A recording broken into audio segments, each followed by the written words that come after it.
Bonjour à tous, Gabriel Attal, officiellement nouveau Premier ministre du Macronistan. J'en avais fait une vidéo il y a un peu plus de 2 mois sur la manière dont Attal était propulsé par le système. On ne s'était pas trompé. On va dire plein de nouvelles choses dans cette vidéo. Alors, il y a quand même un choix surprenant de sa part d'accepter Matignon, hein, quand même, aussi loin des échéances, si vraiment l'élection présidentielle est en 2027. Euh, Possibilité pour lui qui se grille. Alors qu'est-ce que ça veut dire sur la stratégie de Macron? Est-ce que Macron grille tous ses concurrents potentiels pour pouvoir préparer sa propre succession à lui, être son propre successeur? Nous allons y réfléchir ensemble. Nous allons voir aussi quelle est l'astuce de changer de Premier ministre. Ça permet de remettre les compteurs à zéro sur le 49.3. Et évidemment, l'oligarchie a juste un énième visage à Matignon, c'est tout. On va voir les choix d'Attal, on va voir ce qu'il incarne. On est dans l'ADN pur du macronisme et de l'oligarchie, hein. Et je vais vous apprendre des choses très concrètes dans cette vidéo, hein.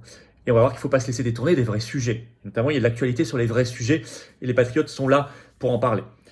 Donc cette vidéo, elle est importante. Une vidéo d'analyse que vous verrez absolument pas, ça je peux vous le garantir, je peux vous le signer aux 20h, ni sur les chaînes info, ni dans Le Figaro, Le Monde ou Libération, mais qui est pleine de vérité, de sources, vous allez voir, et qui se projette vers l'avenir. N'hésitez pas à la partager, n'hésitez pas pour cela à vous abonner ou réabonner à cette chaîne YouTube en cliquant sur s'abonner en dessous. On vient de passer les 475 000 abonnés à la chaîne, bravo à vous. Un clic, c'est gratuit. Peut-être que vous avez été désabonné, ça arrive. Réabonnez-vous s'il vous plaît le cas échéant. Pourquoi s'abonner? Parce que plus vous êtes abonné, plus les vidéos seront recommandées automatiquement par YouTube, plus on va toucher de nouvelles personnes, les réveiller et en faire des résistants. Et avec Attal Macron, je peux vous assurer qu'on en a besoin. Résistance, ce samedi 13 janvier, venez très nombreux. Rendez-vous 14h Paris, Port-Royal RER, le cortège national pour les libertés et le Frexit. On a tous une bonne raison de vouloir sortir de l'Union européenne. C'est le mot d'ordre. Écrivez-la, vous, votre bonne raison principale, sur une pancarte sur vous-même, avec un drapeau français par ailleurs. Tout le monde peut venir, c'est ouvert à tous, adhérents comme non-adhérents, c'est parfaitement sécurisé. Par ailleurs, le 31 janvier, réunion publique, je suis en Isère, à Voiron. 5 € de participation aux frais, on vous offre le verre de l'amitié à la fin, on discute ensemble toute la soirée. Petit formulaire d'inscription sous la vidéo en description. Pour Voiron, c'est ouvert, ça y est maintenant. Inscrivez-vous, c'est ouvert à tous aussi, adhérents comme non-adhérents. C'est mieux de s'inscrire, c'est pas obligatoire totalement, mais c'est vraiment, vraiment, vraiment mieux de s'inscrire parce qu'on ne peut pas pousser les murs et qu'on doit s'organiser. Voilà, on y va. Alors, nouveau Premier ministre, nouveau gouvernement qui va arriver. Attal, créature du système. J'en avais parlé il y a quelques temps déjà sur cette chaîne, on ne s'est pas trompé. Un choix quand même surprenant de sa part qu'il a accepté, je vais y revenir. Alors, Gabriel Attal, l'homme du système. Le système aujourd'hui, le système en tout cas qui n'est plus souverain, se réduit à de la com et du marketing. Alors là, on est à fond dedans avec Attal. C'est le Premier ministre TikTok. Je suis moi-même sur TikTok, mais je ne limite pas mon action politique à ce genre de communication. Et j'essaie d'y dire, même là-bas, du fond. Vous pouvez aller voir mon compte, hein, Florian Philippot tout collé. Lui, c'est autre chose. C'est vraiment une génération macroniste qui est dans le marketing pur. Par exemple, on nous dit, c'est le plus jeune Premier ministre de la Ve République, c'est vrai, 34 ans, il bat le record de Laurent Fabius dans les années 80. Et c'est un argument en soi. C'est un produit macroniste. Il était à la République En Marche dès 2016, il était au gouvernement depuis 2018. Déjà à l'époque, on avait dit qu'à 29 ans, il était le plus jeune membre d'un gouvernement sous la Ve République. Donc vous voyez, ça ne change pas. La com macroniste ne se renouvelle pas. Il vient, et ça c'est déjà plus intéressant, sociologiquement, il vient de la très haute bourgeoisie. Il était à l'école alsacienne à Paris, qui est une école vraiment de l'élite économique et financière. D'ailleurs, pendant longtemps, il s'est fait appeler, ça s'est écrit sur sa fiche Wikipédia, hein, Gabriel Attal de Couris, du nom de sa mère, de Couris, donc il faisait ajouter lui-même la particule. Et on est vraiment dans la Macronie pure, c'est-à-dire qu'on aura un Premier ministre, bon, Attal a été porte-parole du gouvernement officiellement, il redeviendra porte-parole, hein, mais de Macron cette fois-ci, puisqu'aujourd'hui le Premier ministre se limite à ça. Mais en plus, on est vraiment dans la perversion macroniste, parce qu'en nommant Attal, Macron sait qu'il va contre deux de ses poids lourds, dit-on, au gouvernement, Bruno Le Maire et Darmanin, qui étaient totalement contre, il y a eu des fuites de presse partout, cette nomination, et qui ne supportent pas de recevoir des ordres du jeune Gabriel Attal, notamment Bruno Le Maire, qui a eu Attal sous sa tutelle, quand lui était ministre de l'économie et Attal secrétaire d'État. Bon, ou ministre délégué au budget plus exactement. Alors, il a été mis sur orbite, tout était calculé. J'en avais parlé dans la vidéo il y a 2 mois. Toutes les cases ont été cochées. D'abord, la case People cet été. quand des photos ont soi-disant fuité de ses vacances sur un bateau torse nu avec Olivier Véran. Vous irez voir ça, sorti dans la presse People. Hein. Ensuite, il y a eu beaucoup de presse politique à la rentrée, septembre-octobre 2023, les sondages très flatteurs, pleines de unes de presse très flatteuses. Ensuite, l'opération victimisation, ça c'était le 5 novembre 2023 dans 7 à 8 sur TF1, où il a raconté pendant 20-25 minutes qu'il avait été harcelé scolairement. Ensuite, l'épisode Abaya, quand il a été nommé ministre de l'Éducation nationale, ce qu'il était jusqu'ici. Hein. Première mesure, interdiction de l'abaya à la rentrée, mesure qui n'est pas fondamentale pour l'école, hein, mais c'est une mesure très populaire. Et ça ressemblait beaucoup à de la com, là, un peu d'inspiration sarkozo-macroniste, si vous voulez. Ça ressemble beaucoup à du Sarkozy aussi, hein. C'est-à-dire de la com pour éviter d'aller sur les sujets de fond. Alors, sur le fond, c'est là qui est encore plus intéressant. Je vous disais un énième visage de l'oligarchie à Matignon. Je rappelle, parce que ça ne vous sera pas beaucoup dit. Je vais vous apprendre des choses. D'abord, il était un des 10 Français au dernier Bilderberg. Les réunions de l'oligarchie, pas du tout médiatisées, c'était du 18 au 20 mai dernier à Lisbonne. Et généralement, quand vous êtes au Bilderberg, c'est qu'ensuite on veut vous propulser. Je rappelle qu'Édouard Philippe y était aussi. Mais on apprend aussi qu'au moins en 2017, parce que là on en a une preuve publique, mais on ne sait pas quand ça a commencé, on ne sait pas quand ça s'est arrêté. Si, ça s'est arrêté d'ailleurs. Il était membre, en tout cas c'est certain, en 2017, on a les vidéos, les photos de colloques à l'époque, de l'IRI, l'International Republican Institute. Il en était membre, hein. Il n'a pas été invité comme ça, non, il était membre. C'est un truc, une ONG atlanto-mondialiste, créée en 1983. Par exemple, il participe aujourd'hui dans la direction, vous allez sur le site, hein, le sénateur Lindsey Graham. Bon, il est célèbre, c'est celui qui a dit qu'il fallait combattre Poutine jusqu'au dernier Ukrainien. Voilà, sénateur américain. C'est un think tank néoconservateur des Faucons. Donc, Attal, c'est ça. Je rappelle qu'il est covidiste, européiste, pro-OTAN, on vient d'en parler, zelenskiste. Alors, covidiste, on peut rappeler ce qu'il avait dit sur Europe 1 CNews le 21 novembre 2021 sur le pass. Le pass sanitaire, dit-il, doit absolument être respecté. Il ajoutait, ça suppose une hausse des contrôles et des verbalisations. Le 5 janvier 2022, suite à la polémique sur les propos de Macron qui disait « j'ai envie d'emmerder des millions de Français », il avait surenchéri en étant encore plus dans la haine et la division en disant « qui emmerde la vie de qui aujourd'hui ? Ceux qui s'opposent au vaccin ». J'ai repartagé l'extrait sur mes réseaux sociaux du coup. Il est par ailleurs très européiste. Alors, c'est par exemple, c'est très symbolique, mais ça veut dire beaucoup de choses. C'est rue de Grenelle, il y a le siège du ministère de l'Éducation nationale. Ça n'est que depuis Gabriel Attal qu'il y a des drapeaux européens sur la façade du ministère de l'Éducation nationale. Nous avons vérifié. Même sous Pape Ndiaye avant, il n'y en avait pas. Il y a le drapeau français et pas le drapeau. Là, il a fait ajouter le torchon bleu à l'étoile. Très significatif. Je rappelle ce qu'il avait dit juste après le plan de relance européen Covid de juillet 2020, je cite, « C'est historique, un pas de géant. On a ancré l'idée que l'Union européenne allait développer des ressources propres. » Des ressources propres, ça veut dire des impôts européens.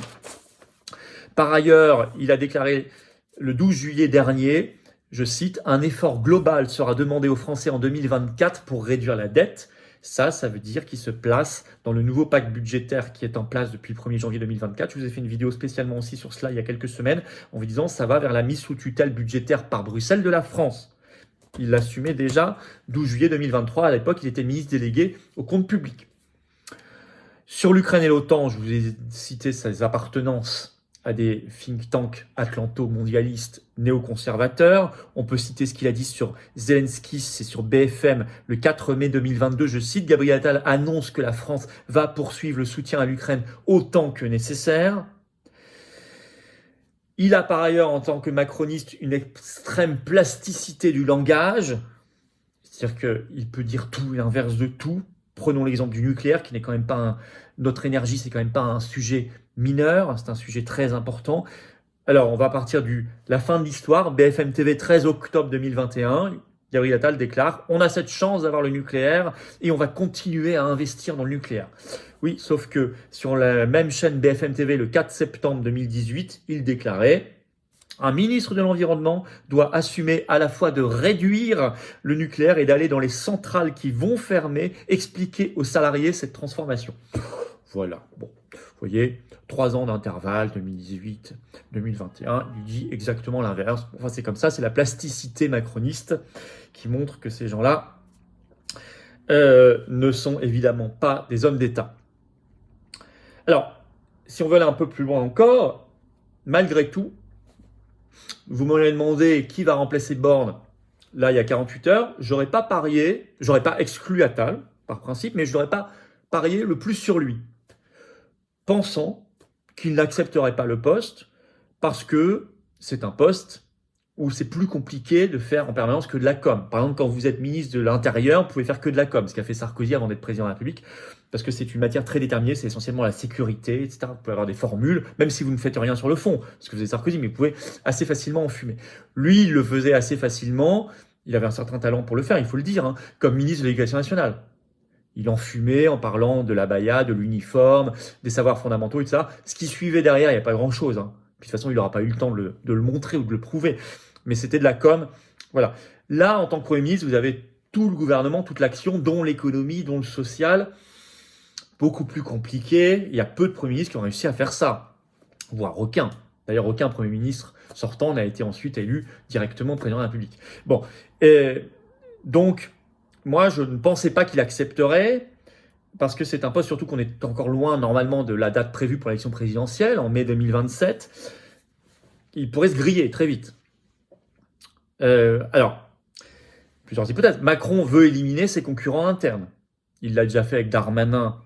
Il y a, d'ailleurs, Attal a été utilisé pour cela, sur la loi immigration notamment.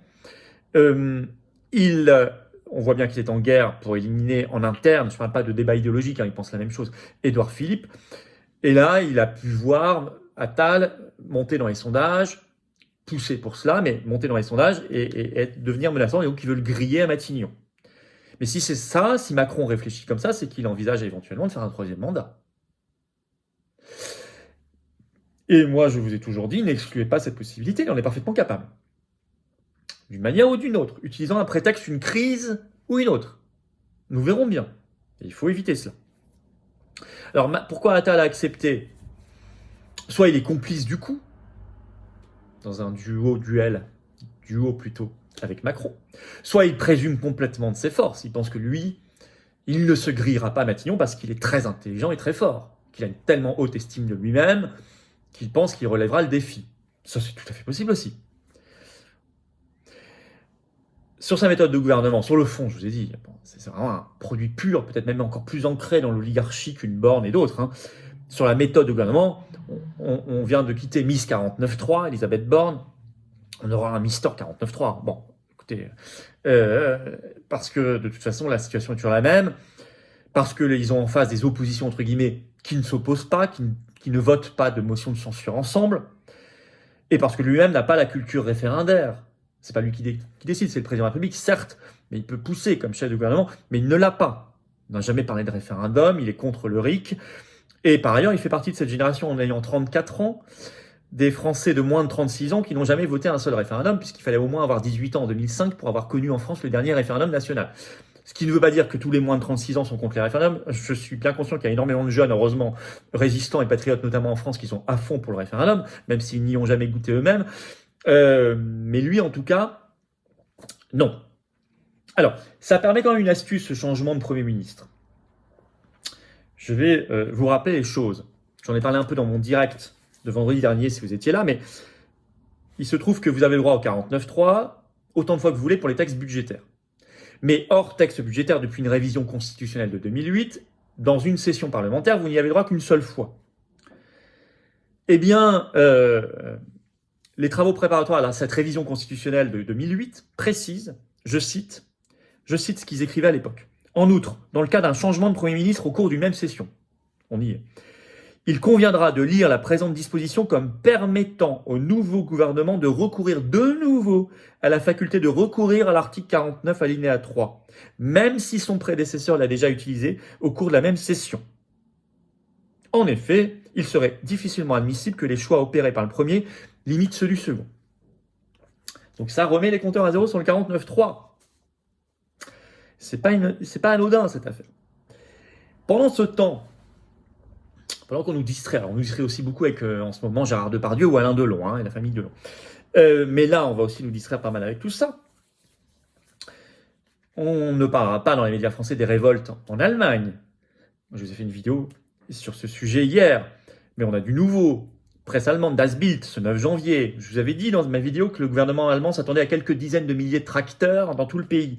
Finalement, selon les chiffres officiels, il y avait plus de 100 000 tracteurs pour bloquer l'Allemagne le 8 janvier. Notamment contre le libre-échange, les politiques d'escrologie ou européistes. Je cite Das Bild, rien qu'en Bavière, 24 000 tracteurs ont roulé, 19 200 en Rhénanie du Nord-Westphalie, 25 000 ont été comptés dans le Bade-Württemberg. Selon les chiffres officiels des autorités, est-il écrit un total d'environ 100 000 tracteurs sur la route à l'échelle nationale. Mais ça, évidemment, on va du casting, on ne parlera pas de ça. Alors c'est ça qui compte. Et notamment notre capacité à faire nous aussi des mobilisations très fortes, à nous unir dans les luttes, autour de nos agriculteurs notamment. On ne vous parlera pas des nouvelles règles budgétaires depuis le 1er janvier 2024 de l'Union européenne, sous dictée allemande. Moi, je vous en ai parlé. Mais Bruno Le Maire, pourtant, ministre de l'économie, il y a une dépêche AFP ce 8 janvier a déclaré, je cite, « Nous devons trouver au moins 12 milliards d'euros d'économie en 2025. Le plus dur est devant nous. » Alors c'est ça dont on devrait parler, parce que ça, il nous annonce l'austérité à la grecque, la mise sous tutelle. Moi, je vous l'avais annoncé dans ma vidéo déjà. Ça, on devrait en parler beaucoup plus. On ne vous parlera pas du nouveau traité européen qui veut créer un État européen, selon l'aveu même de Mario Draghi, du pacte pour la migration, des guerres impérialistes, de l'OTAN, de l'État profond, de l'affaire Epstein et des révélations qui continuent de sortir aux États-Unis, des effets secondaires bien sûr, du traité sur les pandémies de l'OMS ou du pass sanitaire mondial, etc., ou de l'identité ou de l'euro numérique, bien sûr. Eh bien, nous, on doit en parler, nous, on ne doit pas oublier ces combats et nous, on doit se mobiliser sur ces vrais combats. On devrait espérer, normalement, vu ce qui se passe, que les oppositions, dès la nomination du nouveau gouvernement Attal, déposent une motion de censure et la votent pour le rejeter. Ce serait extraordinaire. Ça, ce serait une vraie opposition. Je prends les paris qu'ils ne le feront pas. Puisque depuis 2 mois, le RN ne vote plus une seule motion de censure et n'en dépose plus, par exemple. Or, ils ont la clé. Mais nous, la résistance, nous sommes là, plus que jamais déterminés. Je vous attends ce samedi, d'ailleurs, 13 janvier, rendez-vous 14h, Paris, Port-Royal RER. Cortège national pour la liberté et le Frexit. Plus que jamais d'actualité. Il pleuvra pas, il fera un peu froid sûrement, c'est l'hiver, il fera beau. Venez très nombreux, c'est ouvert à tous. Et c'est parfaitement sécurisé, je vous attends très, très, très nombreux. Je vous attends également pour réunion publique mercredi 31 janvier, 19h, à Voiron en Isère. Tous les détails sous la vidéo en description, il y a un formulaire d'inscription dès maintenant. Venez très nombreux, ça va être une soirée extraordinaire. J'ai hâte de vous revoir dans ce Tour de France de la liberté, bien sûr. Abonnez-vous à cette chaîne YouTube en cliquant sur s'abonner ou réabonnez-vous. C'est un petit clic, c'est gratuit, c'est tellement important. Et je vous attends, patriotes. Là, avec ce énième visage de l'oligarchie à Matignon, j'ai bien envie que vous veniez maintenant nous rejoindre, vous battre à mes côtés, qu'on se batte ensemble. J'ai besoin de vous. Vous pouvez adhérer, réadhérer ou faire un don de soutien au mouvement. Tous les liens sont sous la vidéo en description. Tout est sur les-patriotes.fr. Adhérer, donner ou réadhérer. Adhérer, réadhérer, c'est le premier lien sous la vidéo en description. Ce lien est également en commentaire épinglé. Une petite fiche maintenant sur l'écran et dans quelques secondes, un lien sur l'écran. Choisissez. Faire un don de soutien au mouvement. Deuxième lien sous la vidéo en description. Tout ça, c'est défiscalisé aux 2/3 de vos impôts. Baisse concrète et massive de vos impôts. En plus, vos compteurs fiscaux ont été remis à zéro le 1er janvier 2024. Profitez-en. Adhérer, réadhérer, donner au mouvement. C'est très simple, ça fait baisser vos impôts. Vous mettez 60 euros, ça enlève 40 euros d'impôts. Vous mettez 6 000, ça enlève 4 000. Vous mettez 600, ça enlève 400. Vous mettez 6, ça enlève 4, etc., etc. Ça, ce que vous voulez.